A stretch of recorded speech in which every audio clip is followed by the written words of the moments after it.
Last video just got it shut off on its own. There's an example of hacking because I didn't touch anything. It just shut off on its own. That is real time live hacking. This is what I go through all the time. This is what I've been trying to tell people. Like I was mentioning, I've been to the police.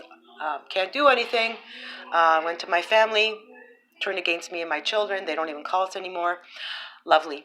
I've told lawyers, I've told female lawyers, I've tried to reach female activists. I'm not able to reach anybody because there's always technical problems.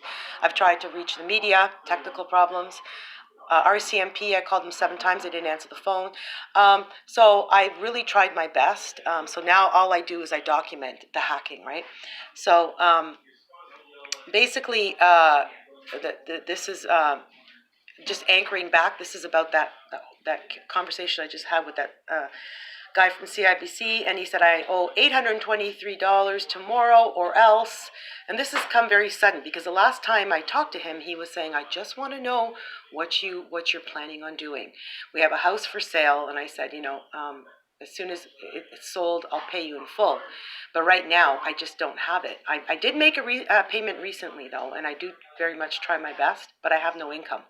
So what I was tying that into what I was saying, I've been feeling like I'm treated very much like a criminal or a security threat in the neighborhood and probably everywhere we go. And now I think I am really going to be a criminal now. Seems like it's being pushed a little harshly and abruptly right now. But yeah, I would like to post. I would like to put that out there. Now, the list of tape recordings, okay, is here. I had trouble. I want to mention that I did have trouble getting the computer to recognize that the device is plugged in. I had to plug it in several times. Why? It never used to happen like this before. It took quite a few times of plugging this in for the computer to recognize that there was a device. And then finally it opened up and showed me the tape recordings labeled by the numbers. So yeah, the back to the CIBC experience, which is taped at the bottom here. I've had a lot of trouble with CIBC lately. Last few years, they hang up on me all the time. I had to call my brother one time.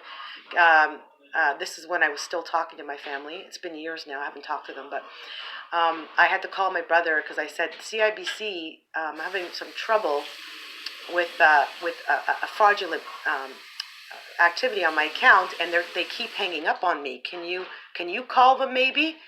And then he didn't do anything anyway, but I just was persistent like I usually am, and finally they stopped hanging up on me. Another incident which happened recently, I'm going to put that on YouTube. It was absolutely ridiculous. Music kept interfering in my conversation with the representative. In another case I can think of recently with CIBC, the woman told me to go to Equifax for loans, to help you with loans. And then I called Equifax and they were like, what? What's that? The woman the woman who answered the phone, the representative, said, I don't know what you're talking about. We can't help you pay loans. So I said, well, CIBC directed me to you. So anyway, those are just a few of the examples of the major issues I've had with CIBC. Not to mention the people in the banks and the way I'm treated like a criminal. It's like I'm treated like I'm some kind of fraudster or something, and I have to give them. My driver's license. I have to show them ID every time I go there. It's like they have to review all my accounts. I don't know. It's like, do you want my passport? Do you want proof that I was born here? Like anything else? It's like this whole thing every time I go in there and want to talk to somebody. So yeah, this is just scratching the surface. I mean, there are so many examples of this kind of hacking and so many other types of hacking. What you see on YouTube is just really just a tiny sample. I've got so many examples on video and tape of real-time live hacking. It's like stalking. It's absolutely horrible.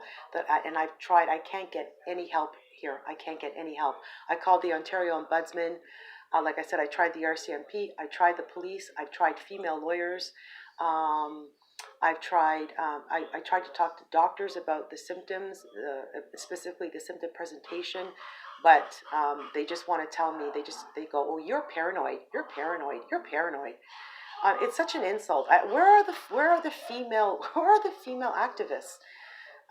Like this is obviously it's a victimization. Like if you want to go through my hundreds and thousands of tapes, documented evidence, my diaries, I have written diaries. I mean, I don't get it. I don't understand this. Like I can't even get in touch with or talk to a single female activist in this country.